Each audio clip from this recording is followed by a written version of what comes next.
satu hal yang asik direkam. Oke.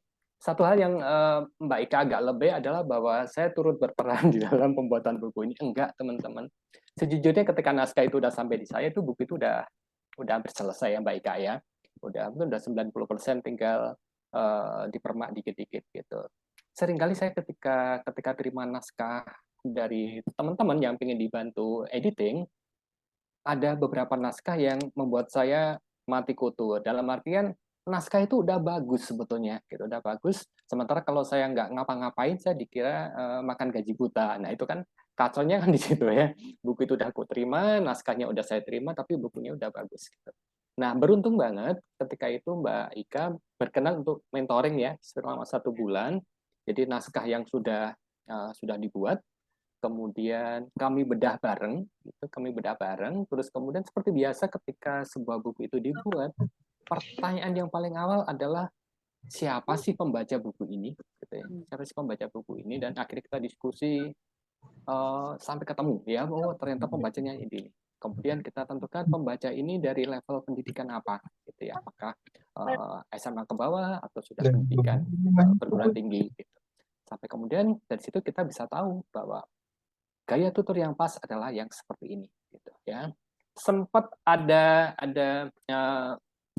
dua jalur ya, apakah buku ini mau dibikin ngepop atau dibuat agak-agak berat gitu ya, karena kan banyak banget landasan teori yang dibuat Mbak Ika. Akhirnya kita ketemu dan ngobrol dan akhirnya jadi buku ini. Dan dari segi ketebalan buku ini punya pas banget ya. Ini total berapa sih halaman? 98 kayaknya. 98 ya, oke. Ya. Ini halamannya ngeblok nggak kelihatan angkanya. Oke. Nah, akhirnya buku ini pas banget. Jadi hampir sekitar 100 halaman. Kemudian Mbak Ika kayak ini keren deh kalau bukunya kita kasih gambar-gambar gitu ya. Kemudian kita pikir kalau cari ilustrator pertama kita lagi ngejar waktu ya ketika itu. Mungkin agak lama kalau kita cari ilustrator. Sampai kemudian kita iseng cari AI, kemudian ya itu kita tambahkan ke dalam buku ini. Sehingga buku ini kalau untuk pembaca orang tua ini pas banget ya, ringan, kemudian ada cerita, kemudian ada banyak hal pengalaman-pengalaman dari Miss Ika sendiri ya yang dimasukkan ke dalam buku ini gitu ya, keren banget. Dan kerennya lagi adalah saya adalah orang tua yang nggak pinter bahasa Inggris, sehingga sebagai pembaca beta reader ini buku ini pas banget ketika saya baca, saya terapkan ke dalam diri saya, sampai kemudian saya ketemu format yang pas untuk orang tua yang memang dalam posisi kebingungan ya, pengen bahasa seperti apa untuk anak-anak mereka. Ya udah, akhirnya kita intens banyak ngobrol dalam kondisi Misika lagi pemulihan ya ketika itu ya. Akhirnya ya udah, buku ini selesai dan sebulan simsalabim naskah itu bisa kita selesaikan bareng. Itu ya, Miss. Iya. Aduh, perjuangan waktu itu karena secara fisik saya memang sedang persiapan operasi dan pasca operasi waktu itu ya Mas Anang ya. Terus Mas Anangnya juga menyemangati, Mbak Susi dari Akademi Penulis Buku juga menyemangati, akhirnya bisa selesai alhamdulillah. Terima kasih banyak Mas Anang, nanti ditanya-tanya lagi boleh ya? Boleh, saya tunggu Boleh. sampai selesai. Oke, matur nuwun sangat. Oke, saya remove spotlight-nya dulu. Oke, saya lihat tadi ada dari Stiletto Group juga hadir di sini. Apakah Ibu Herlina P. Dewi, Ibu Direktur Stiletto, sudah hadir tapi memakai nama lain? Tadi waktu masuk pakai Stiletto Group, kalau ada nanti mau berbincang sedikit aja, Bu Direktur. Terima kasih banyak. Jadi teman-teman, sore ini kita sebenarnya mau ngobrol aja. Kebetulan saya aja yang spotlighted begini ya, tapi silakan berbagi cerita, silakan menyampaikan opini, silakan mungkin ada sanggahan juga bisa berdasarkan pengalaman pribadi teman-teman semua dalam belajar bahasa Inggris. Kembali, ini adalah buku panduan. Jadi ini guidebook, banyak coretannya di saya karena saya pelajari lagi buku ini sebelum hari ini. Ini adalah panduan mudah mendampingi anak usia dini belajar bahasa Inggris. Buku ini sebenarnya hadiah untuk diri saya sendiri yang bulan Juli lalu saya berulang tahun sebagai guru bahasa Inggris, ulang tahun yang ke-26. Jadi saya merasa bahwa kok kayak nggak ada tinggalannya ya gitu ya. Jadi kepengen bikin buku dan memang buku ini sebenarnya hadiah untuk diri saya sendiri. Yang saya juga mau hadiah ini juga bisa bermanfaat untuk orang lain. Target saya adalah orang tua siswa Oak sebenarnya. Karena apa? Karena dari orang tua siswa Oak itu saya banyak sekali mendapatkan pertanyaan, tantangan gitu ya, diskusi-diskusi panjang dengan banyak orang tua siswa di Oak dan buku ini seperti rangkuman apa yang harusnya saya jelaskan kepada orang tua siswa.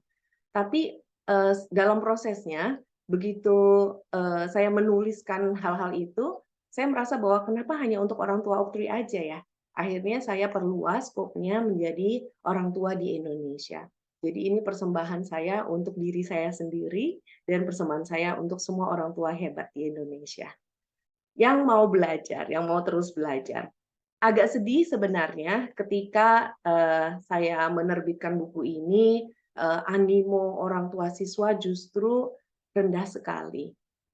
Itu seperti mencambuk saya bahwa, oke, mungkin makin sedikit orang tua yang mau membaca buku, ini bukan masalah buku ini laris atau enggak ya, tapi bagaimana orang tua siswa itu masih terus mau belajar bersama kami supaya derap langkah kami di Oktri dengan orang tua siswa itu bisa sejalan.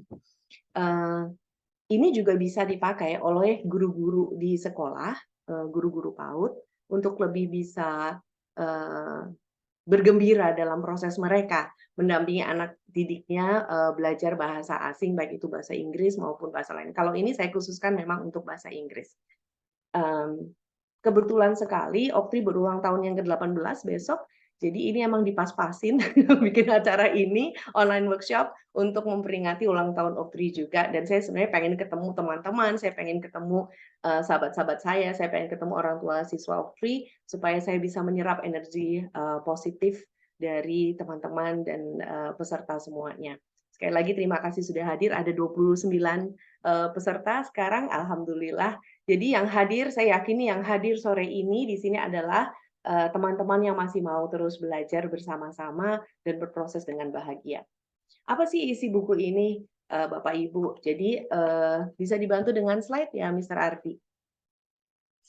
Oke, saya coba siapkan slide yang kurang lebih isi sama dengan isi buku saya ini. Ada beberapa slide ya.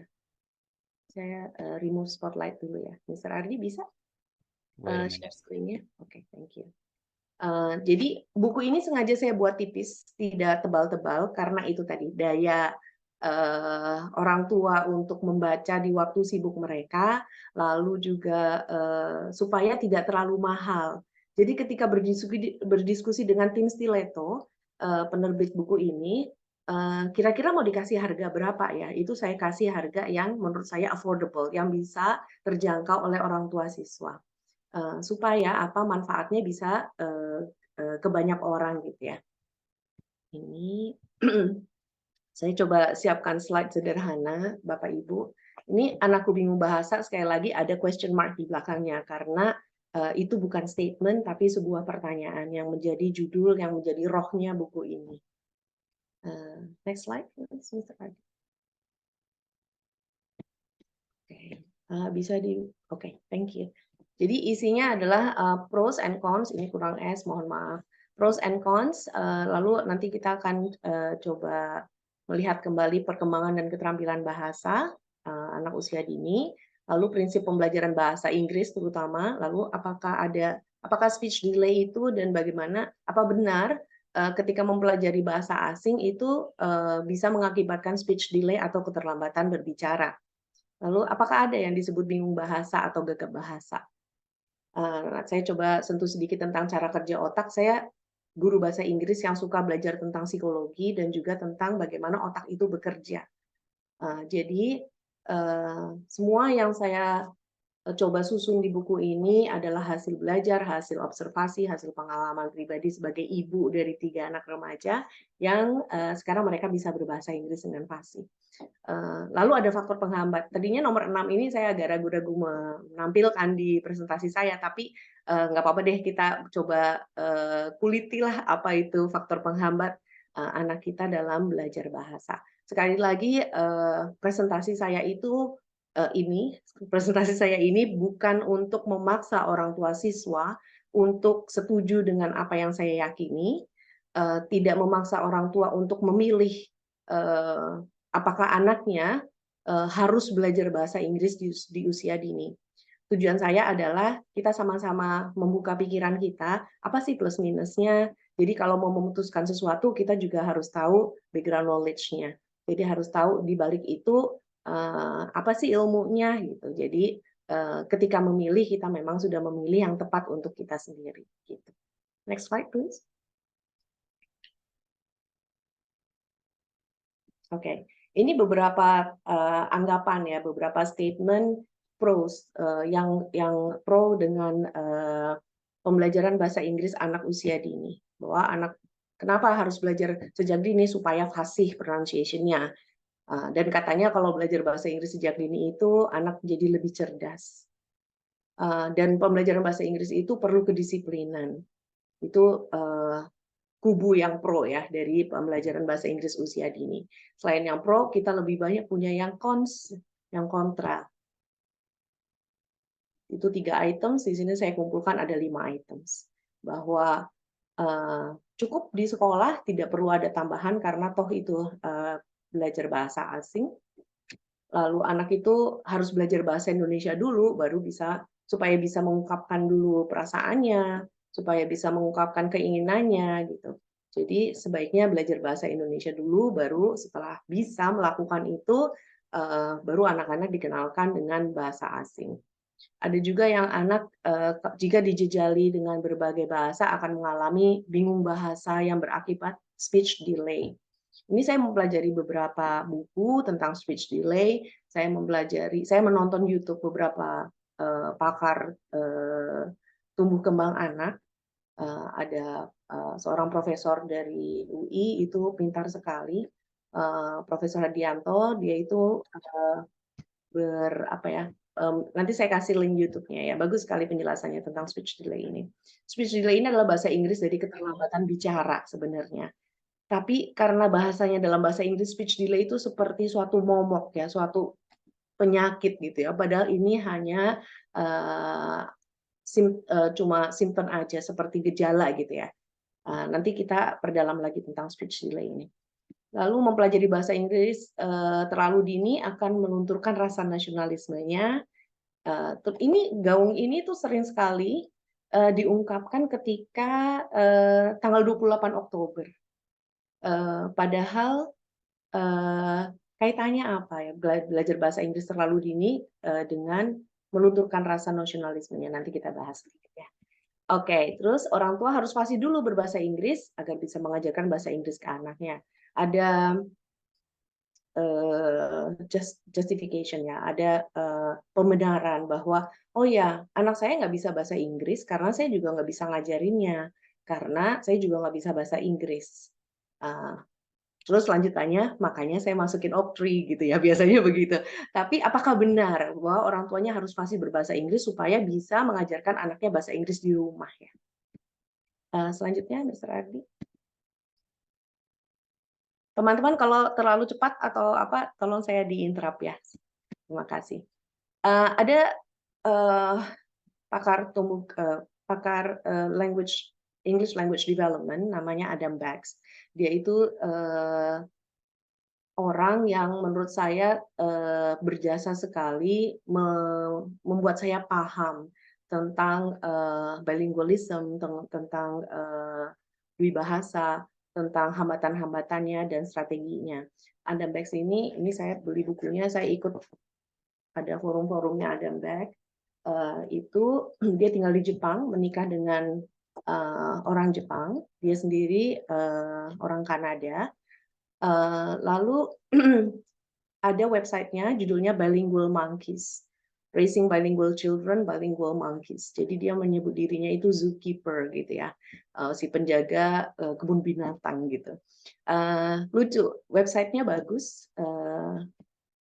Saya bisa tampilkan di sini. Nanti teman-teman bisa cek ke websitenya, banyak sekali insights dari website itu. Terus si Adam Beck ini banyak membuka pikiran saya sebagai seorang Indonesia yang belajar bahasa Inggris. Waktu itu saya belajar bahasa Inggris tuh pertama kali kelas 5 SD. Tidak seperti anak-anak sekarang ya, belajarnya tuh dari usia dini. Saya mulai kelas 5 SD bukan dari guru bahasa Inggris, tapi dari mama saya sendiri. Dengan metode yang sangat sederhana. Adam Beck ini, banyak pendapat Adam Beck itu banyak saya ulas di buku ini. Salah satunya dia dia menentang bahwa tidak benar pandangan-pandangan bahwa anak-anak tidak bisa belajar dua bahasa sekaligus. Ada waktu saya kuliah itu saya pernah bertanya dengan salah seorang dosen saya. Kata beliau, seorang anak itu di bawah usia akil balik bisa belajar 4 sampai 5 bahasa sekaligus. Tentu dengan strategi yang tepat ya, dengan cara-cara dan metode yang tepat. Terus tidak benar bahwa anak akan kebingungan dengan memakai dua bahasa.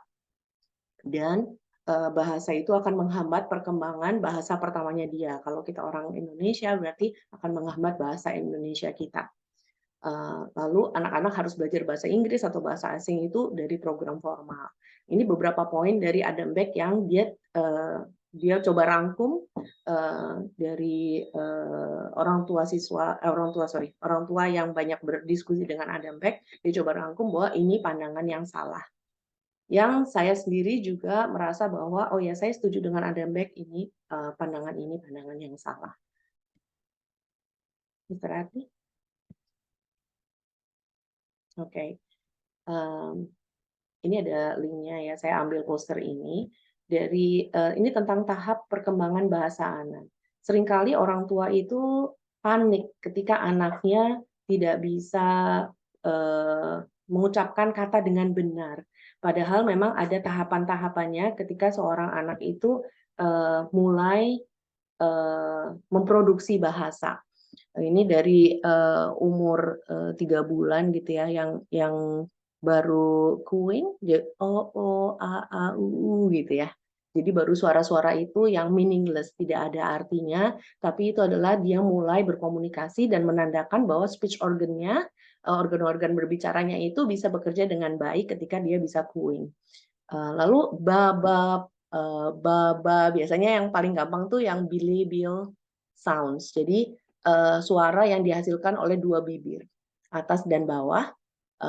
Itu bilabial sounds itu yang paling mudah. Jadi makanya kalau ngajarin anak itu panggilnya mama dulu bukan ibu, karena kalau kita paksain dia panggilnya ibu itu lebih susah dia memproduksi. Bisa tapi nanti di bulan keberapa dibandingkan dengan dia mengucapkan baba, bubu gitu ya. Itu lebih gampang gitu. Lalu mulai kata yang berarti, yang bermakna. Satu kata yang bermakna sampai akhirnya 2-3 kata yang bermakna. Itu dulu. Tahapan perkembangan ini itu tidak bisa dipaksakan karena setiap anak itu berbeda dan tergantung dengan siapa dia berinteraksi. Orang-orang di sekitar dia apakah berinteraksi dengan dia, mungkin mereka sibuk sendiri berbicara satu sama lain, dia akan menyimak aja tapi tidak berinteraksi langsung dengan anak tersebut. Itu juga menjadi salah satu faktor yang nantinya akan membedakan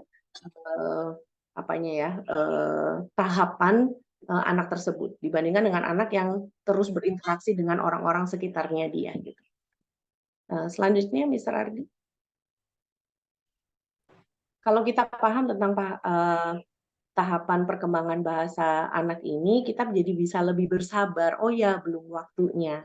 Tapi para ahli mengatakan bahwa kalau dalam waktu 6 bulan belum memproduksi suara apapun, belum merespon ketika dipanggil, jangan tunggu, segeralah ke dokter untuk cek, terutama tes pendengaran.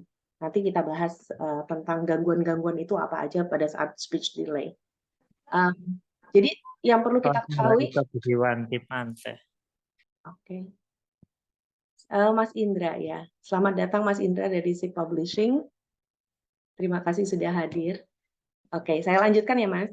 Jadi selain tahapan perkembangan bahasa, kita juga perlu tahu tentang keterampilan bahasa. Ada 4 keterampilan bahasa yang mulainya itu dari sesuatu yang pasif dulu ya.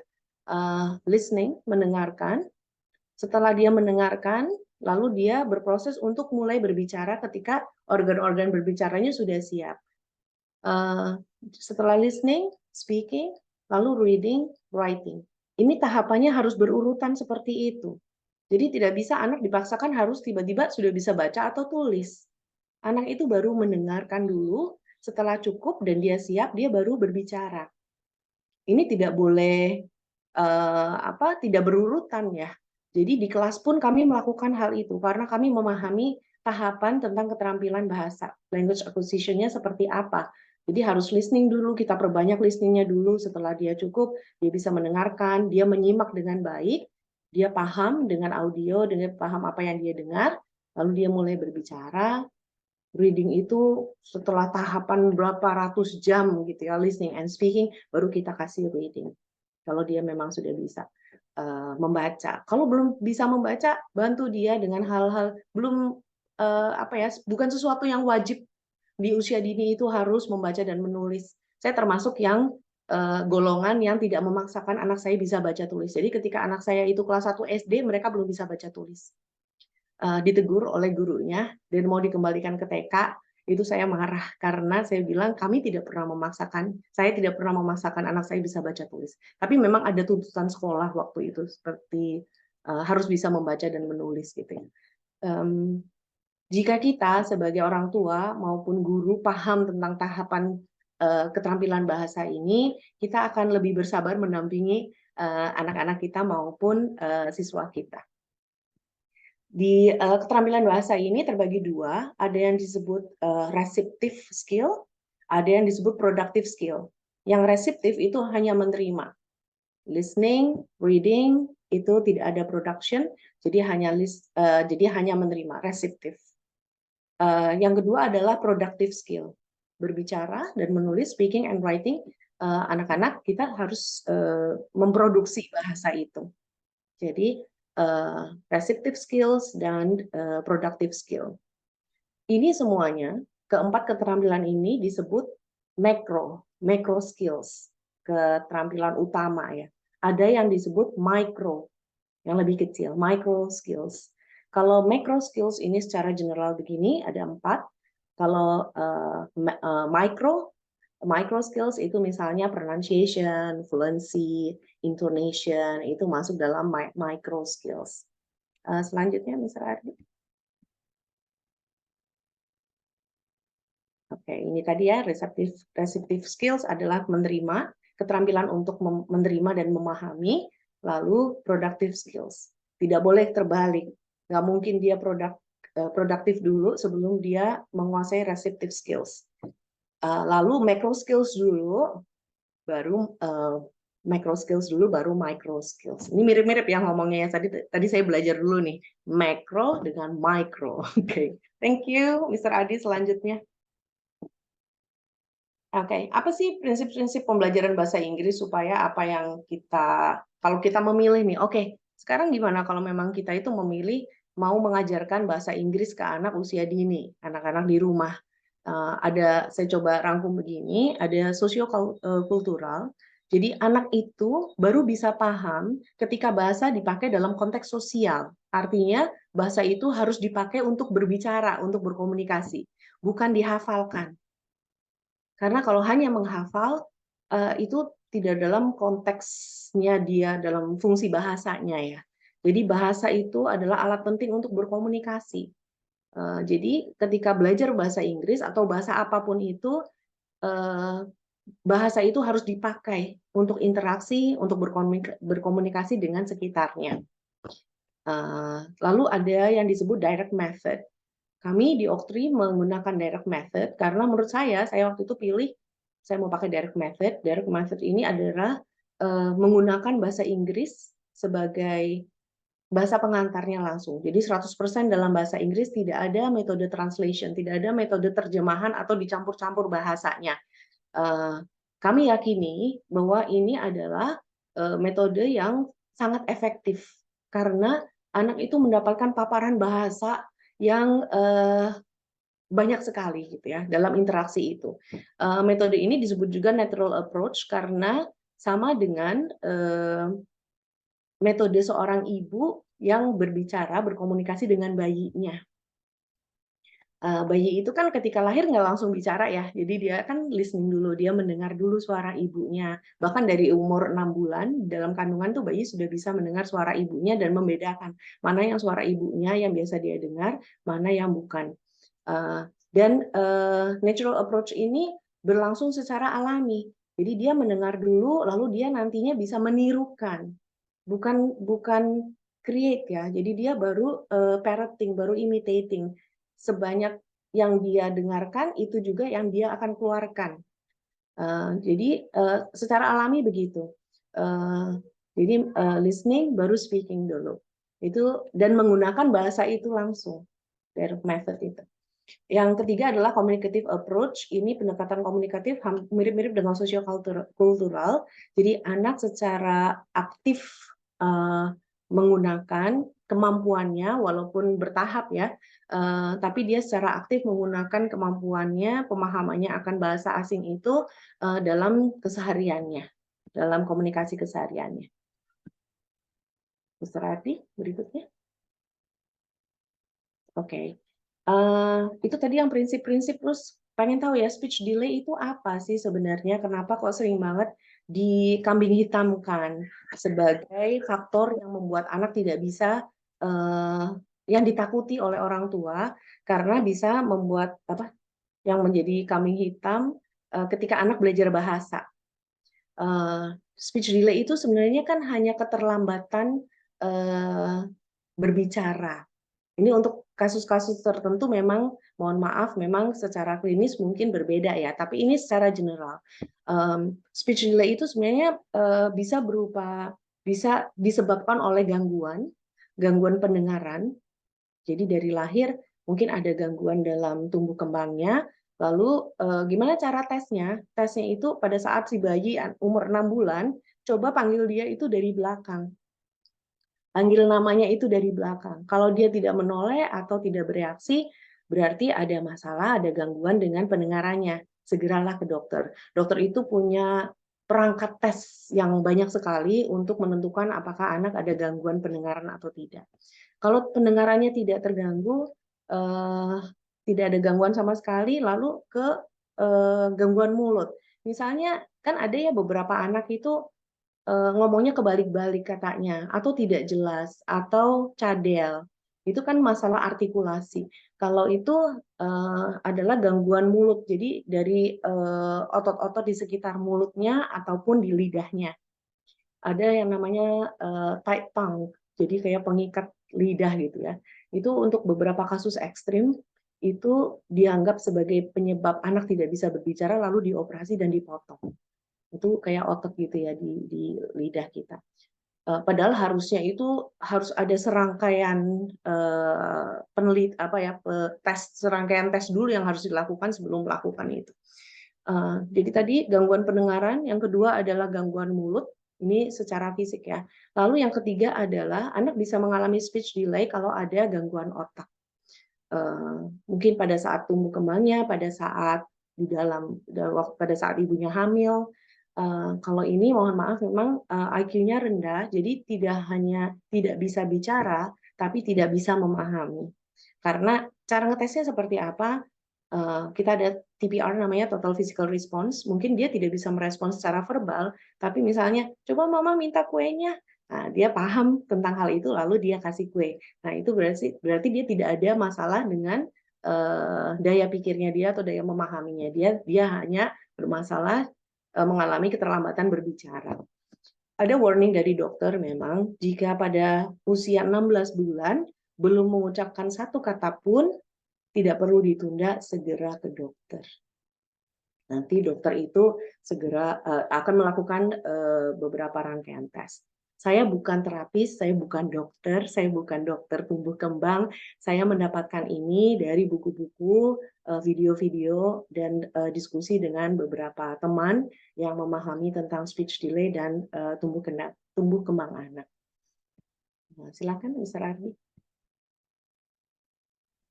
Jadi speech delay, lalu ada lagi kalau bingung bahasa gimana? Atau gagap bahasa. Dulu saya mau kasih judulnya tuh gagap bahasa, tapi kalau kata-kata gagap mungkin agak sensitif untuk beberapa orang ya. Oh, gagap itu juga salah satu gangguan bicara yang sebenarnya bisa diperbaiki di poin tertentu, di level tertentu. Sekarang tentang bingung bahasa. Ada nanti anaknya bingung bahasa malah akhirnya nggak ngomong gitu ya. Akhirnya malah jadi speech delay. Nah, bingung bahasa itu apa sih? Sebenarnya tidak ada bingung bahasa itu karena anak itu mempunyai kemampuan yang luar biasa untuk memahami dan mempelajari bahasa. Yang ada mungkin yang terjadi pada saat anak atau kita mempelajari bahasa asing itu ada yang disebut code switching dan code mixing. Tolong di chat box tuliskan Cinta Laura itu yang mana ya? Code switching atau code mixing? Ayo, tulis di chat box. Baca dulu ininya, penjelasannya, lalu Cinta Laura itu yang mana ya? Code switching atau code mixing? Silakan. Miss Ida kan moderator ya? Iya. Oke, teman-teman yang lain? Code mixing, Miss Lilia, oke. Oke. Oh, hai. Oke, oke. Code mixing, oke. Bisa kasih contoh kalau misalnya code mixing seperti apa dan code switching seperti apa? Yang jawab code mixing dulu deh. Code mixing. Oke, saya mau pilih deh. Kita ada giveaway buku ya. Kalau yang belum punya bukunya, kalau yang udah punya buku ini berarti nanti saya ganti sama buku yang lain. Saya mau pilih ini 8 Jateng Permata Bangsa. Boleh tahu ini siapa? 8 Jateng Permata Bangsa. Mr. Ardi boleh bantu di spotlight? Ini di share screen-nya tolong ditutup dulu. Saya mau berinteraksi sama peserta. Iya. Bapak atau Ibu 8 Jateng Permata Bangsa? Bapak. Oke. Bapak, maaf dengan Bapak siapa? Apakah bersedia? Code mixing tadi ya? Oke. Terus tutup. Tutup video semua nih daripada ditanya. Code mixing itu seperti apa dalam kasusnya Cinta Laura? Ketika dia apa? Ada yang mau resign mungkin? Teman-teman? Ibu Irma? Bapak Yuni Hadi Indra? Mas Indra, monggo. Mas Indra Devandra? Ini punya anak kecil ya, jadi menarik sekali nih bisa langsung dipraktekkan. Code mixing itu ketika dia campur aduk. Cara bicaranya anak Jaksel katanya. Itu campur aduk kan, dia masukkan ke dalam situ. Di buku saya tulisannya apa ya? Banyak ya kasusnya yang di sekitar saya pun melakukan itu kadang code mixing. Lalu kalau code switching adalah mengganti bahasanya secara keseluruhan. Oke. Mbak Fit mau share? Oke, Mbak. Maaf ini saya off cam karena di sini lagi geluduk-geluduk udah mau hujan. Oke, Surabaya geluduk-geluduk. Oke, Mbak Fit silakan. Ya, Mbak. Saya sih sebetulnya nggak terlalu mengikuti Cinta Laura ya, tapi pernah kok pas waktu nonton TV itu pas dia lagi diwawancara. Itu memang hampir di setiap kalimatnya itu pasti ada 2 bahasa minimal. Bahkan kadang-kadang ada bahasa Jermannya nyeletuk-nyeletuk juga gitu. Jadi kayaknya memang ya itu kadang kan orang berbicara itu kan memang lebih cepat daripada pikiran ya Mbak ya. Refleksnya bahasa yang udah dia serap duluan ya itu yang keluar gitu. Bahasa Indonesianya memang dari yang saya tangkap di wawancara itu memang kosakata bahasa Indonesianya dia sedikit sekali gitu dibandingkan dengan bahasa Inggris dan even bahasa Jermannya yang muncul-muncul itu gitu. Mungkin itu makanya saya bilang kayaknya dia code mixing gitu karena memang kosakatanya masih terbatas bahasa Indonesia gitu. Oke. Thank you, Mbak Phil. Iya, betul. Sama-sama. Ya, ketika Cinta Laura menggabungkan lebih dari 2 bahasa, bahkan 3 ya dengan bahasa Jerman, itu code mixing itu terjadi. Jadi hanya beberapa kosakata yang itu biasanya ada satu bahasa yang lebih dominan daripada bahasa yang lain. Untuk Cinta Laura mungkin bahasa Inggrisnya lebih dominan ya, lalu diselipin bahasa Indonesia, diselipin dengan bahasa Jerman. Kenapa? Karena pada saat kenapa dia melakukan code mixing? Karena ada keterbatasan dia akan kosakata bahasa-bahasa tersebut, dan dia secara spontan melakukan itu. Jadi memixkan, mencampurkan beberapa bahasa. Sedangkan kalau code switching, saya yakin teman-teman juga melakukan ini. Cinta Laura pun melakukan ini. Jadi Cinta Laura memang keduanya. Code switching adalah mengganti satu bahasa lalu switch ke bahasa yang lain. Biasanya tergantung siapa yang diajak bicara. Saya sekarang berbahasa Indonesia dengan Bapak Ibu. Ketika saya di kelas, saya harus berbahasa Inggris dengan murid saya. Di rumah, saya campur-campur bahasanya. Bahasa Indonesia, campur bahasa Inggris, campur bahasa Minang, karena saya bisa sedikit berbahasa Minang dan suami saya berbahasa Minang. Ketika ketemu dengan teman-teman saya dari Purwokerto, saya langsung switch ke ngapak-ngapak. Jadi ada pertukaran bahasa, ada pergantian bahasa seperti itu yang dilakukan secara sadar, karena kita sadar siapa yang sedang kita ajak bicara. Sedangkan code mixing itu lebih spontaneous, lebih spontan karena bahasanya itu terbatas, kosakatanya itu terbatas gitu. Jadi itu bedanya code mixing dengan code switching. Apakah itu salah pada saat kita sedang belajar bahasa asing? Tidak salah, kecuali di lingkup akademis ya, ketika di dalam kelas anak itu harus belajar bahasa tertentu dan harus memproduksi bahasa tertentu, tidak boleh dicampur-campur. Di situ baru harus menggunakan satu bahasa yang sedang dipelajari, misalnya kayak di Opti berarti harus hanya menggunakan bahasa Inggris saja. Bagaimana ketika kosakatanya terbatas? Berarti harus lebih banyak ada input yang masuk ke dalam otaknya supaya dia lebih spontan lagi menggunakan bahasa itu. Spontaneous itu kan karena kita cukup ya pengayaannya di kepala kita, kosakata kita cukup, akhirnya bisa kita produksi dengan spontan. Tapi kalau kosakata kita minim sekali, itu mau retrieve-nya itu mau panggil-panggil dia itu agak susah gitu, karena memang terbatas sekali. Begitu. Mr. Adi boleh kembali ke share screen? Halo Asti, apa kabar Ibu Asti? Kumon Depok, selamat bergabung. Terima kasih banyak sudah hadir. Oke, ini code switching dengan code mixing tadi ya. Selanjutnya, Mr. Adi. Oke. Ketika anak dalam suatu proses itu bisa terjadi code mixing, code switching, atau anak itu diam saja, tidak memproduksi apapun. Ini kesabaran kita sangat diuji, Bapak Ibu. Jadi ada yang kita sebut silent period.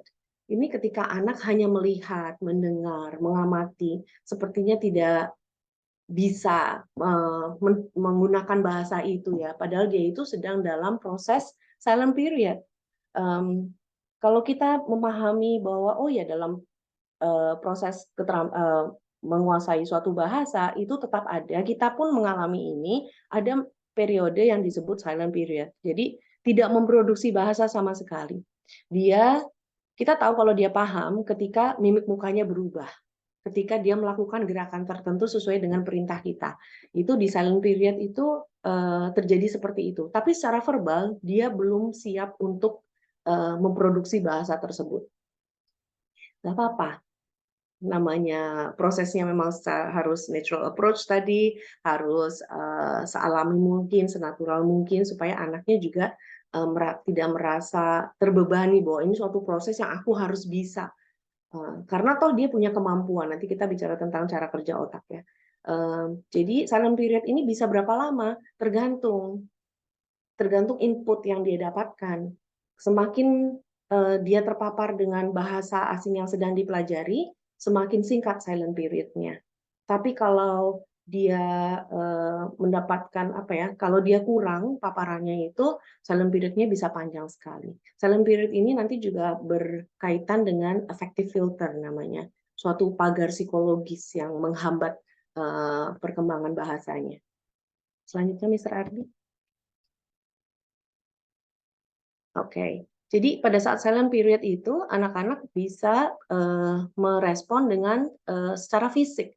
Jadi melibatkan fisiknya untuk menunjukkan bahwa dia paham.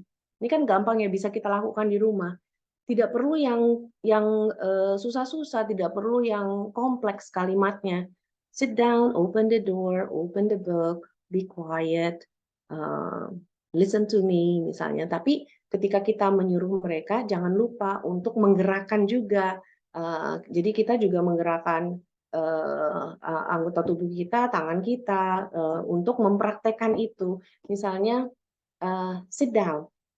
Itu kan gampang ya, kalau sekarang kita semua udah tahu sit down. Tapi ketika pertama kali kita mempelajari itu, sit down. Kalau gurunya atau orang lain, sit down, gitu aja terus repeated the same things gitu ya. Yang hanya menyuruh tanpa melakukan gerakan tertentu, orang juga bingung, anak juga bingung. Jadi kalau misalnya menyuruh, sit down. Gitu. Sit down. Stand up, sit down. Open the book, close the book, open the book, please read. Nah, itu kalau read masih belum boleh ya. Please look at the picture misalnya. Look at the picture. Sambil tunjuk, look at the picture. Okay. Be quiet. Shh, be quiet. Saya suka sekali di workshop untuk orang tua siswa, saya suka pakai bahasa Spanyol. Saya coba karena orang tua siswa udah paham ya bahasa Inggris dan gampang kalau hanya mengerti tentang merespon untuk sit down, stand up gitu. Jadi saya pakai bahasa Spanyol, saya juga nggak bisa bahasa Spanyol, saya kutip aja dari beberapa. Misalnya saya bilang begini, silencio, silencio, silencio, gitu misalnya. Terus-terusan seperti itu tanpa saya menggerakkan silencio. Shh. Ketika saya melakukan silencio, saya mengatakan silencio, lalu saya shh, orang langsung paham. Oh, oke. Okay. Levantarse, levantarse. Ada yang tahu? Ada yang ini tahu bahasa Spanyol? Kalau saya begini, levantarse, levantarse.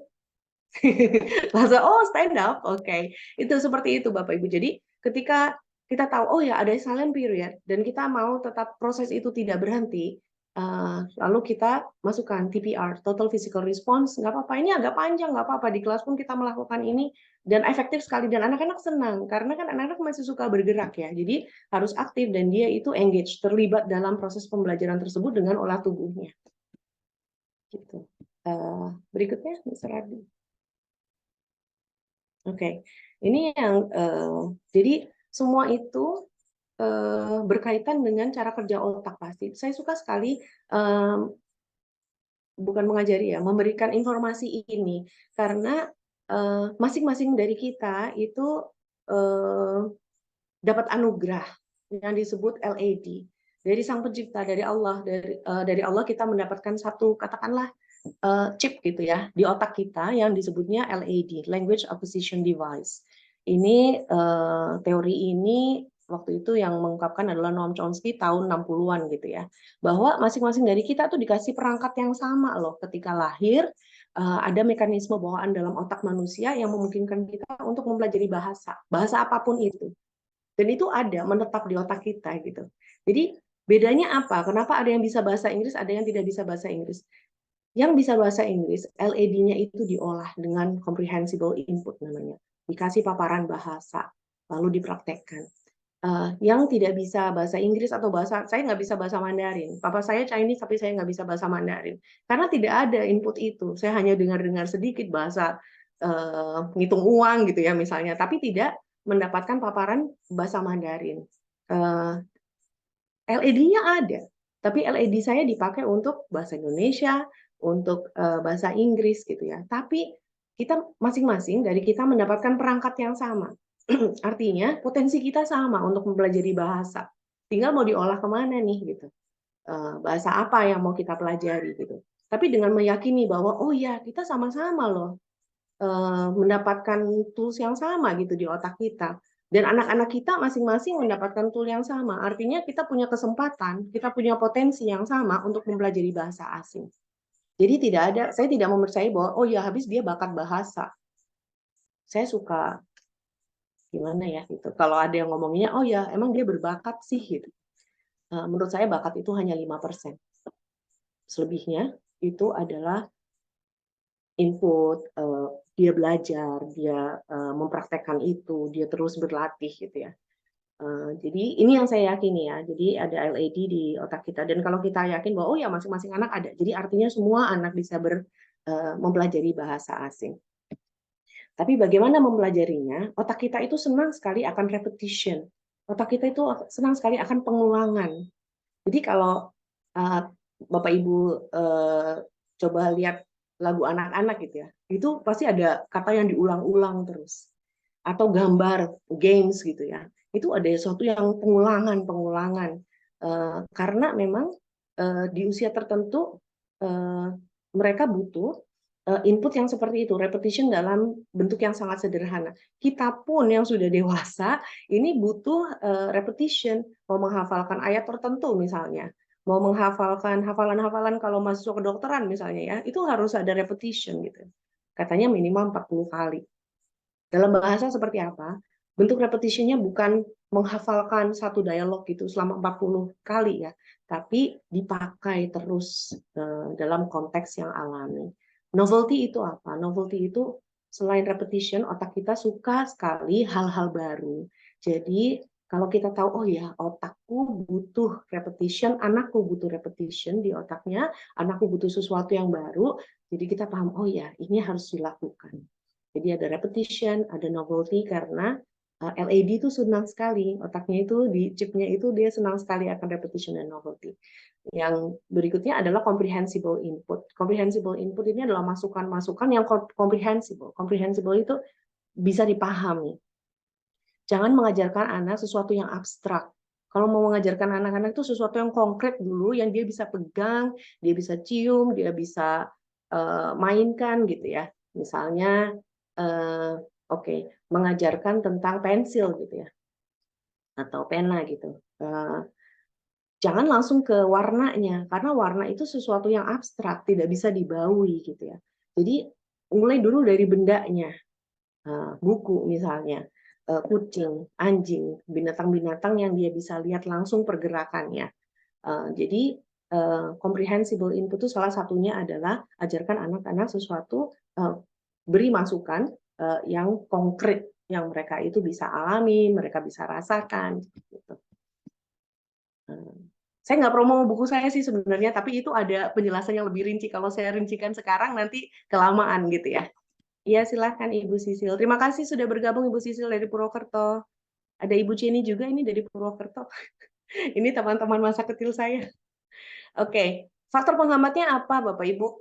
Itu tadi, kurangnya input bahasa. Kalau memang kita mau anak kita bisa bahasa Inggris, perbanyaklah input bahasa itu gitu ya. Lalu misalnya lewat apa? Bisa dari games, bisa dari gadget. Buat saya, gadget itu sangat membantu kita. Saya bukan yang antipati tentang gadget ya. Jadi anak itu boleh silakan di usia tertentu itu menggunakan gadget untuk belajar. Tapi ingat bahwa anak itu harus berinteraksi sama kita, bukan dengan gadgetnya. Yang suka salah adalah anak-anak itu, mohon maaf, anak-anak itu dikasih gadgetnya tanpa ada interaksi sama kita. Padahal ketika dia berinteraksi dengan gadgetnya, itu harus didampingi kita. Karena interaksinya dia itu sama kita, bukan sama gadgetnya aja gitu. Jadi harus ada kita yang menemani dia untuk berinteraksi. Jadi inputnya tuh masuk secara efektif ya. Dia tentu ada batasan ya. Kita masing-masing pasti punya alasan sendiri kenapa anak tidak dikasih gadget atau anak dikasih gadget. Kalau saya termasuk yang silahkan menggunakan gadget karena banyak sekali materi-materi ajar yang bagus-bagus dan interaktif, tapi tetap harus ada interaksi sama kita. Jadi give them more language exposure, bisa dari lagu, bisa dari film, tapi ingat bahwa itu semua harus didampingi oleh kita. Di bab 10 ini ada games yang bisa dilakukan orang tua dengan anak-anak di rumah dengan step-stepnya yang jelas sekali. Yang kedua adalah effective filter yang tadi saya singgung sedikit. Ini seperti pagar psikologis yang menghambat anak-anak. Jadi semakin tinggi pagarnya, semakin terhambat dia belajar bahasa. Misalnya apa? Ketika dia belajar dalam tekanan, ketika dia merasa bahwa oh bahasa ini ternyata adalah cara ibuku untuk memarahi aku, adalah cara bapakku untuk memamerkan aku ke orang dewasa lain yang aku belum tentu nyaman. Misalnya, itu loh om itu datang kan kamu udah les kan, coba kamu pamer bahasa Inggrismu kayak apa dong sama om mumpung om di sini gitu. Anak itu nggak suka digituin.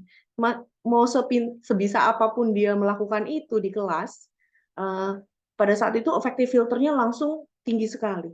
Karena loh di kelas biasanya aku pakai ini untuk komunikasi, kenapa sekarang aku pakai ini untuk pamer ke om? Kenapa aku dipaksa untuk melakukan sesuatu yang aku tidak nyaman? Itu effective filternya langsung tinggi. Atau ketika suasananya itu tidak nyaman untuk belajar dan tidak didukung oleh orang-orang sekitarnya dia. Jadi misalnya dia sendiri yang harus berbahasa Inggris, sedangkan orang sekitarnya dia boleh berbahasa Indonesia misalnya. Jadi effective filter itu pagar psikologis ya, tidak nyata, tapi secara emosi itu menghambat anak-anak itu dalam menguasai bahasa. Bagaimana cara membuat pagar itu rendah?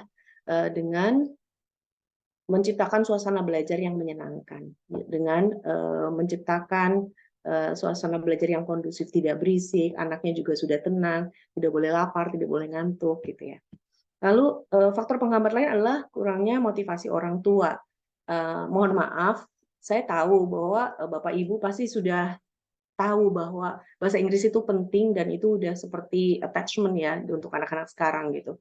Tapi motivasi orang tua dalam meyakini bahwa ini bukan satu-satunya bahasa yang harus dikuasai. Jadi kalau ini nggak dikuasai secara benar, bagaimana bisa menguasai bahasa yang lain? Jadi memang satu lagi bahwa itu tadi ketika merasa bahwa cukup belajar di sekolah dan tidak ada interaksi dengan orang tua, itu bisa menjadi faktor yang menghambat kemampuan anak untuk menguasai bahasa, karena sebenarnya dia kan mampu, LED-nya tadi kan bekerja dengan sangat efektif di usia di bawah akil balik, itu LED bekerja dengan sangat efektif. Kenapa ketika tua terus iya udah tua agak susah nih belajar bahasa Inggrisnya gitu ya misalnya ya, karena memang pikirannya udah banyak sekali yang harus kita putuskan, jadi LED-nya itu agak tersingkir gitu untuk mempelajari bahasa baru. Tapi bukannya tidak mungkin, karena LED kan ada terus ya bersama kita. Saya belajar bahasa Perancis, saya belajar bahasa Minang, itu juga saya membutuhkan LED untuk itu gitu. Dan LED saya senang karena saya memang minat saya memang di bahasa, bukan bakat ya. Jadi minatnya di bahasa, jadi saya suka mempelajari bahasa baru. Ada motivasi saya sebagai pembelajar dewasa. Tapi kalau anak-anak harus ada motivasi dari orang tua dulu yang disampaikan ke anaknya bahwa ini sesuatu yang menyenangkan, ini sesuatu yang penting untuk kamu nanti untuk berkomunikasi dengan banyak teman di lingkungan kerja maupun di lingkungan sekolah gitu. Mr. Ardi, sepertinya udah ya. Ini ada dari Adam Beck, bagus sekali. Nanti slide ini saya sampaikan di grup yang di WhatsApp grup peserta workshop ya. Jadi mempelajari raising bilingual children itu membuat anak kita bisa dwibahasa itu bukan hanya tentang bahasanya itu sendiri, tapi tentang keterampilan, tentang perspektif dia, tentang percaya dirinya dia menjadi global citizens, dan kita mau anak-anak kita itu terhubung dengan dunia luar gitu ya.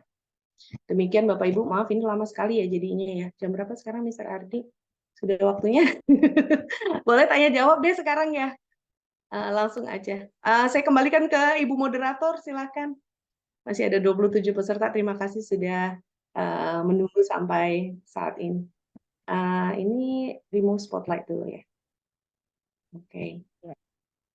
Terima kasih sekali Miss Ika atas penjelasannya ya, yang kita dengarkan. Wah, banyak sekali istilah-istilah ternyata dalam mempelajari bahasa yang akan sangat bagus kalau kita memahami teori-teori tersebut gitu kan. Jadi kita akan lebih mudah juga memahami proses pembelajaran bahasa. Ternyata di dalam kepala kita itu udah disiapkan device khusus LED itu untuk belajar bahasa. Dari sejak bayi kita sudah bisa dikasih exposure bahasa gitu ya dengan LED itu. Ya, sangat banyak teori-teori yang kita pelajari hari ini. Sekarang kita di sesi tanya jawab untuk para peserta. Ya, ada yang ingin bertanya? Kita persilahkan. Ya. Boleh raise hand atau di chat box juga boleh, silakan. Ya. Jika ada yang ingin bertanya. Ibu Fitria? Mbak Fitria, silakan. Silahkan, Ibu Fitria. Terima kasih kesempatannya. Mbak Ika, maaf ya Pak, Mbak, kalau ini nanyanya mungkin agak-agak beda dikit dengan ini. Saya cuma berdasarkan pengalaman saya aja waktu kecil. Jadi kebetulan ibu saya tuh dulu juga sebelum menikah tuh guru bahasa Inggris. Jadi dari ibu saya belajar bahwa sampai saya menerima pelajaran bahasa Inggris di formal waktu kita itu kan kelas 1 SMP ya. Nah, sampai bahkan saya sampai hampir lulus SMA itu saya nggak pernah kursus bahasa Inggris. Tapi alhamdulillah baik-baik saja, dan malah gurunya itu malah kaget gitu loh, kok bisa ngerti gitu, belum diajarin kok udah ngerti. Padahal ibu saya tuh ngajarin itu lewat nonton film, baca buku, dengerin musik gitu. Jadi kemudian main Scrabble dan sebagainya. Jadi Scrabble itu ibu saya tuh ngajarin pertama, walaupun Scrabble-nya kan dulu tuh kan cuma ada yang bahasa Inggris ya. Tapi oleh ibu saya pertama diajarinnya, oke, kita main bahasa Indonesia dulu. Terus pas begitu udah ini, mau nggak sekarang belajar pakai bahasa Inggris? Ya udah belajar bahasa Inggris. Akhirnya keterusan gitu. Dan itu ternyata membangun vocab kita tuh banyak banget gitu, cepat banget gitu. Kemudian yang saya bersyukur dengan TVRI zaman dulu adalah tidak ada dubbing. Itu tuh membuat saya bisa belajar banyak. Bahkan dulu kan saya suka film India banget tuh. Saya bisa bahasa India loh Mbak, hanya karena mendengarkan film aslinya dengan subtitlenya bahasa Indonesia kan, pakai subtitle, tapi bukan di dubbing. Jadi saya tahu, saya bisa ngomong bahasa India dengan keluarga saya hanya berdasarkan film asli, karena kita nggak pernah kursus, nggak pernah apa. Bahasa Arab pun seperti itu, karena kita suka nonton film. Dulu kan ada film Umar Mukhtar dan sebagainya macam di video ya. Dan sayangnya memang benar seperti yang kata Mbak Ika tadi, kalau tidak di-maintain, itu bahasa tuh hilang. Dan mengembalikannya setelah usia bertambah itu ternyata memang lebih susah ya. Kalau misalnya masih kecil tuh, dulu saya sempat belajar bahasa Arab, bahasa Inggris, bahasa India, bahkan bahasa India lewat film dan sebagainya. Saya nggak tahu bisa berapa bahasa waktu itu, walaupun saya cuma banyak yang pasif-pasif gitu ya. Nah, tapi begitu saya sudah lulus SD, kemudian paparan bahasa itu semakin sedikit gitu, hilang beneran asli. Jadi yang bertahan tuh cuman bahasa Inggrisnya, dan bahasa Inggris aja sekarang saya kalau ngomong tuh suka mikirnya lama gitu responnya, karena jarang diajak ngobrol kan, lebih sering baca gitu kan, lebih sering baca novel, lebih sering nonton film gitu. Jadi ternyata memang bahasa tuh kalau nggak dipakai hilang ya Mbak ya. Jadi dan tadi yang Mbak Ika menyinggung tentang bahasa Jepang, saya ingin bertanya aja. Kalau saya nggak tahu apakah ini beda antara pendidikan bahasa pada anak atau orang dewasa. Tapi saya mengalami pada saat saya kuliah di Jepang, pada saat saya belajar bahasa Jepang, kemampuan bahasa Inggris saya langsung menurun. Jadi kayak trade off gitu loh. Entah karena strukturnya memang bertolak belakang, yang satu keterangannya di depan, yang satu keterangannya di belakang gitu ya. Dan itu saya merasakan banget sampai akhirnya pada saat saya kursus bahasa Jepang, ketika menjelang saya presentasi, saya stop dulu. Karena saya mix up banget gitu antara bahasa Jepang dengan bahasa Inggris gitu. Nah, saya ingin menanyakan aja ke Mbak Ika, apakah betul kalau misalnya bukan bahasa ibu, itu memang gampang switch untuk bahasa kedua dengan bahasa ketiga? Selain bahasa ibu ya, kalau bahasa Indonesia kan tidak akan, insya Allah bahasa Indonesia dengan bahasa Jawa saya baik-baik saja gitu, mau kemana-mana juga tetap itu gitu ya. Bahasa Jawa itu kan udah dari sejak lahir ya gitu. Jadi tapi bahasa Indonesia bahasa Inggrisnya itu kok ke switch gitu. Jepang dan Indonesianya. Nah, itu aja mungkin, Mbak. Oke. Makasih, Mbak. Terima kasih, Mbak Fit. Oke. Ini Mbak Fit, ini Ibu dosen nih. Aduh, udah kemana-mana. Ibu Ibu dosen yang aktif sekali menulis. Terima kasih, Mbak Fit. Jadi, selalu ketika kita menguasai bahasa, itu ada satu bahasa yang lebih dominan daripada bahasa yang lain gitu. Nah, tergantung ini ya, kalau yang saya yakini itu tergantung kita lagi ada di mana sih gitu. Ketika Mbak Fit lagi secara akademis ya mempelajari secara formal kan mempelajari bahasa Jepang itu dan di lingkungan Jepang, mungkin itu lebih dominan di kepala kita dan mengesampingkan sedikit apa yang sudah kita pelajari sebelum, apa yang sudah kita kuasai sebelumnya. Itu bisa tergantung ini sih Mbak, seberapa intens kita belajar bahasa tersebut, terus bisa dipakai keduanya dengan misalnya satu intermediate, satu juga bisa intermediate gitu. Tapi tingkat intermediate-nya itu sampai mana gitu. Ada yang kita lebih nyaman sama-sama intermediate nih, tapi saya lebih nyaman untuk mengekspresikan emosi saya, feeling saya itu pakai bahasa tertentu. Pakai Jepang aja deh kayaknya lebih halus gitu ya misalnya. Itu bisa terjadi seperti itu. Tapi kalau memang secara ini kan waktu itu Mbak Fit kan udah dewasa ya pergi ke Jepang dan mempelajari itu. Jadi pembelajar dewasa emang agak berbeda dengan pembelajar anak-anak. Pembelajar dewasa itu lebih gampang, lebih rentan dengan switch seperti itu yang akhirnya mengalahkan bahasa yang sebelumnya. Atau malah nggak sampai-sampai nih mau Jepangnya pengennya level ini gitu ya, tapi nggak sampai-sampai karena yang bahasa sebelumnya yang kita kuasai itu lebih dominan. Itu terjadi ke saya waktu belajar bahasa Perancis. Karena di otak saya itu grammar apa segala macam dalam bahasa Inggris, begitu mempelajari bahasa Prancis kan complicated sekali, ada konjugasi, ada apa segala macam itu yang tidak ada dalam bahasa Inggris, terus ada feminan, maskulan seperti itu riuh banget di kepala saya, bahasa Inggris saya selalu mau mendominasi itu. Mencoba memahaminya dalam struktur bahasa Inggris gitu, padahal kan sangat berbeda. Akhirnya ya sampai sekarang bahasa Prancis saya itu aja. Bahasa Prancisnya segitu aja gitu. Jadi lebih dominan bahasa Inggris saya gitu. Sama seperti dialek bahasa. Karena saya belajar di Jogja, saya bisa bahasa Jawa Jogja. Sebelumnya yang dominan adalah ngapak-ngapak, Banyumasan.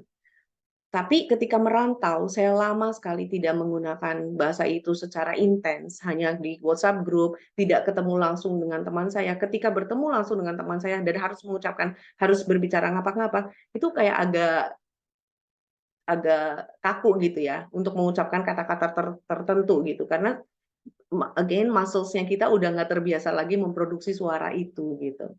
Jadi, tapi itu suatu yang wajar sekali dan kita berbahagia karena kita punya minat untuk mempelajari bahasa yang baru. Mau tetap ada yang dominan nih, yang mana yang kita lebih nyaman biasanya di situ. Itu Mbak Fit, semoga menjawab pertanyaan Mbak Fit. Thank you sharingnya ya Mbak Fit. Kasih banyak Mbak. Sharingnya, oke. Ada satu pertanyaan lagi kali ya, Mr. Ardi, Miss Ida. Iya, kita ada yang bertanya lagi nih dari Ibu Hana Aina. Silakan Ibu Hana. Selamat sore semuanya. Selamat sore Bu Hana. Saya ingin bertanya ya, untuk bahasa asing yang tidak menggunakan huruf biasa gitu, misalnya kayak hiragana, katakana seperti itu. Nah itu mana dulu yang harus dipelajari, apakah memperbanyak kosakata atau memperbanyak kosakata plus sekalian memperkenalkan bentuk hurufnya. Terima kasih. Terima kasih Bu Hana. Bu Hana, pembelajarnya usia berapa? Kelas 2 SD.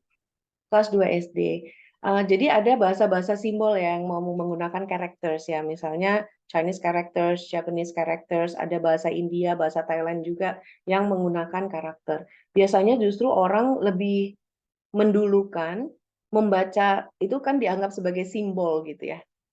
Karena secara visual dia seperti gambar, mau karakter apapun itu. Ini yang saya pelajari tentang bahasa-bahasa asing seperti itu, very recommended kalau mengajarkannya itu simbolnya. Jadi karakternya, misalnya katakana hiragana gitu ya. Jadi pelajarinya ya simbolnya itu. Misalnya kita bahasa Arab gitu ya.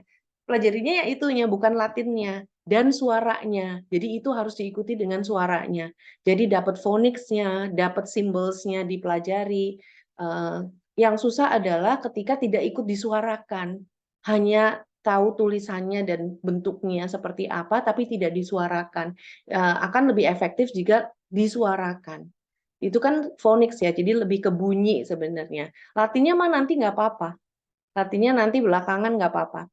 Jadi misal itu sama aja seperti, karena simbol sama aja seperti kenapa anak-anak belum bisa baca KFC, tapi dia bisa nunjuk ke papan KFC, Pizza Hut, McDonald gitu ya. Karena apa? Karena secara visual dia memahami dan dia sering mendengar orang-orang sekitar dia menyebutkan itu KFC, itu McD, itu McDonald, padahal dia belum bisa baca tulis. Jadi yang dia pahami adalah dari bentuknya, dari secara visual seperti itu dan bunyinya. Ketika semua simbol itu tidak dibunyikan oleh orang dewasa di sekitar dia, tentu dia tidak bisa menjawab bahwa logo itu, simbol itu adalah KFC. Gitu. Jadi kalau memang bagusnya kalau untuk bahasa-bahasa tertentu bukan Latinnya tapi simbolnya. Tapi harus disuarakan. Gitu. Itu yang lebih efektif seperti itu. Semoga menjawab Mbak Hana. Maaf, apakah ini juga bisa diterapkan untuk pembelajar dewasa? Bisa, tapi dengan durasi yang lebih lama biasanya.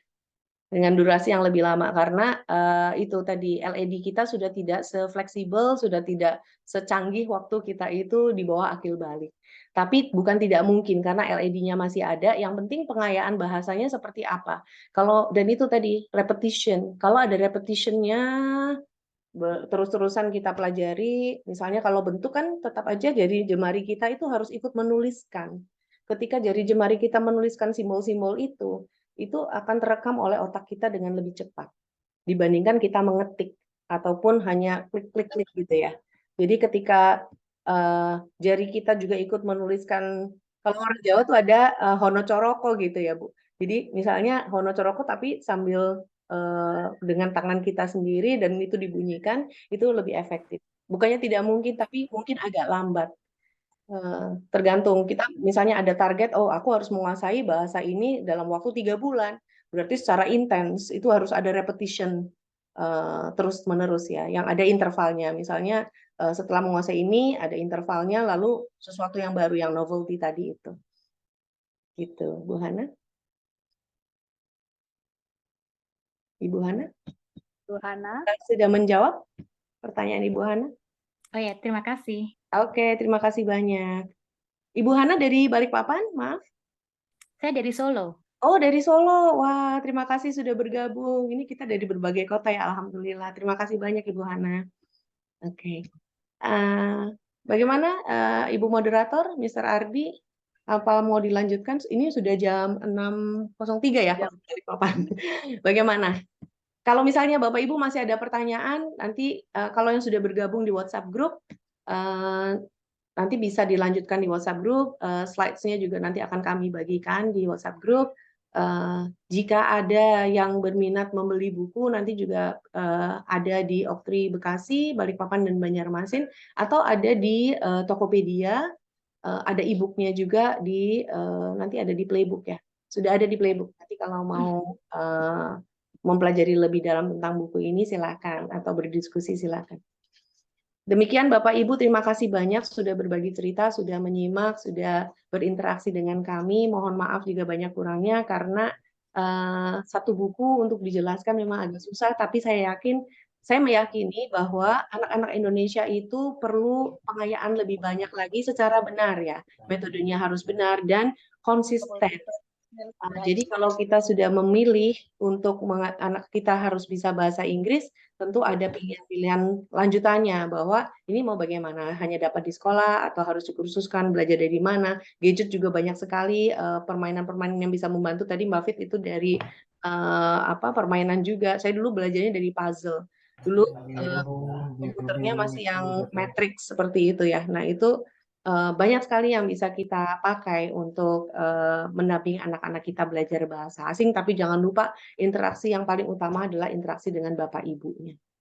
Begitu. Jangan khawatir kalau Bapak Ibunya tidak bisa berbahasa Inggris, karena Bapak Ibu itu bisa menjadi fasilitator dengan menyediakan alat ajar seperti kartu-kartu, buku-buku, permainan-permainan, tapi harus didampingi sebagai fasilitator yang terus berinteraksi dengan anak kita di waktu santainya, yang anak-anak lagi nggak capek gitu ya, bisa seperti itu. Terima kasih banyak Bapak Ibu. Saya kembalikan ke Ibu Moderator, Miss Ida. Terima kasih Ibu Ika dan para peserta sekalian. Sepertinya kita sudah harus menutup acara ya. Tapi sebelumnya izinkan saya menyimpulkan sedikit dari yang tadi judul workshop kita kali ini. Anakku bingung bahasa, diingatkan kembali oleh Ibu Ika, ini adalah sebuah pertanyaan. Nah, kalau kita lihat, kita dengarkan tadi penjelasan Ibu Ika tentang teori-teori dalam pembelajaran bahasa, artinya tidak ada yang namanya bingung bahasa atau gagap bahasa. Yang ada adalah proses alami anak ketika mempelajari bahasa, anak tersebut bisa melakukan code mixing atau code switching, dan itu sangat natural. Nah, saya rasa kita setuju dengan itu. Kemudian dengan mengetahui landasan-landasan dan teori-teori yang tadi sudah disampaikan Ibu Ika, diharapkan kita sebagai orang tua ataupun pengajar itu lebih bisa bersabar memahami proses pembelajaran anak yang sesuai dengan tahapan-tahapannya, dengan tahapan perkembangannya. Dan satu lagi yang bisa kita ambil dari sini adalah tentang speech delay. Tadi ini penting sih kalau untuk orang tua, saya juga termasuk orang tua muda yang masih perlu banyak belajar untuk anak saya, masih sangat kecil, belum 2 tahun. Jadi speech delay itu bukan faktor utama anak itu menjadi bingung bahasa tadi. Jadi memang ada struktur sendiri dari dokter untuk mengetahui anak itu speech delay, seperti yang kita ketahui tadi. Maksimum 16 bulan anak belum bisa mengucapkan satu kata, artinya orang tua harus gercep bawa ke dokter dan akan dites seperangkat untuk mengetahui apa yang bisa dilakukan untuk mencegah atau mengobati speech delay itu. Itu saja dari saya di hari ini. Semangat para orang tua, ibu, bapak, pendidik untuk anak-anak kita, khususnya sesuai topik kita hari ini, anak usia dini. Kita banyak banget dapat insight, repetition lagi, novelty yang belum tahu istilah-istilah yang barusan disampaikan oleh Ibu Ika. Jadi hari ini sangat-sangat menyenangkan, pribadi buat saya sangat senang untuk bisa menjadi moderator di hari ini. Selanjutnya saya kembalikan kepada Mr. Ardi sebagai host di hari ini. Silahkan Mr. Ardi. Baik. Mr. Ardi, boleh saya bicara sebentar? Ternyata ada Ibu Direktur Stiletto yang bergabung dari tadi dengan nama putranya Narendra. Ibu Herlina Pedewi, terima kasih sudah bergabung. Halo Mbak Ika, maaf ya aku nggak open mic dan open cam karena lagi di jalan. Menarik banget. Aku ngikutin dari tadi diskusinya, pemaparannya benar-benar ya seorang guru emang beda. Benar-benar terima kasih. Aku ada yang mau aku tanya tapi nanti japri aja ya. Oke. Ini sudah habis ya. Terima kasih Bu Direktur. Jadi karena Mbak Dewi ini saya jadi bisa PD waktu itu tahun 2015 saya ikut kelas beliau penulisan buku non-fiksi. Itu embrio dari ini buku ini adalah dari kelas tersebut. Waktu itu Mbak Dewi bilang tuliskan 30 halaman nanti aku review ya. Jadi itu terjadi 2015 dan saya baru bisa wujudkan buku ini di 2023 gitu. Lunas ya Mbak Dewi ini ya lunas. Udah ternyata memang serius gitu ya. Aku pas baca gitu tuh ini tuh kayak tesis tapi untung bahasanya sudah jadi lebih pop gitu ya dengan sentuhan Mas Anang mungkin ya. Jadi ini benar-benar deh garapnya sampai 8 tahun ya. Ya Mbak. Matur nuwun. Aku nggak bisa buka kamera ya. Udah deh, nggak usah aja. Oke, terima kasih banyak Mbak Dewi dari Stiletto dan tim ya yang selalu mendukung saya di 2 buku solo saya kemarin. Nanti buku yang ketiga masih PR ya. Amin. Ditunggu. Terima kasih. Oke, kita foto bersama boleh ya, Mr. Ardi? Ya, Silakan. sebelum kita akhiri kita akan berfoto sebentar. Ya, yang bisa menyalakan kamera silakan dinyalakan kameranya. Miss Ida bisa dibantu atau Miss Dani?